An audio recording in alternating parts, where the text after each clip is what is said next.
5 ફેબ્રુઆરી 1994ના રોજ ભારતીય ક્રિકેટ ટીમના ભૂતપૂર્વ કેપ્ટન કપિલ દેવે ટેસ્ટ મેચમાં તેની 432મી વિકેટ લઈને રિચાર્ડ હેડલીનો 431 વિકેટનો રેકોર્ડ તોડ્યો હતો.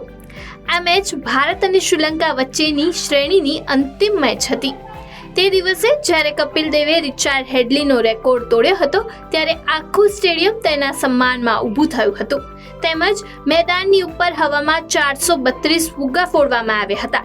તમને જણાવી દઈએ કે કપિલ દેવે પોતાની કેપ્ટનશીપમાં 1983માં ભારતને તેનો પહેલો વર્લ્ડ કપ જીતાડ્યો હતો. કપિલ દેવે તેની આંતરરાષ્ટ્રીય કારકિર્દીની છેલ્લી મેચ 23 માર્ચ 1994ના રોજ રમી હતી. 8 ફેબ્રુઆરી 1941ના રોજ દેશના પ્રખ્યાત ગઝલ ગાયક જગજીત સિંહનો જન્મ રાજસ્થાનની શ્રી ગંગાનગરમાં થયો હતો. જગજીત સિંહે વર્ષ 1961માં ઓલ ઇન્ડિયા રેડિયોમાં ગાવાનું શરૂ કર્યું હતું, પરંતુ તે બોલિવૂડમાં ગાવા માંગતા હતા. આથી જગજીત સિંહ પરિવારને જાણ કર્યા વગર મુંબઈ આવી ગયા હતા. ઘણા દિવસોના સંઘર્ષ બાદ તેને બોલિવૂડમાં એન્ટ્રી કરી હતી. સમય વીતતો ગયો અને લોકો જગજીત સિંહની ગઝલોના દીવાના બની ગયા.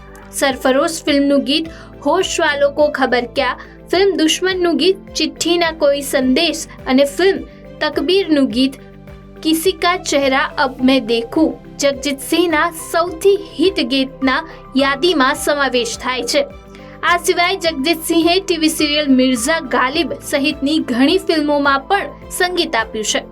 10 ઓક્ટોબર 2011ના રોજ મુંબઈમાં તેમનું અવસાન થયું હતું.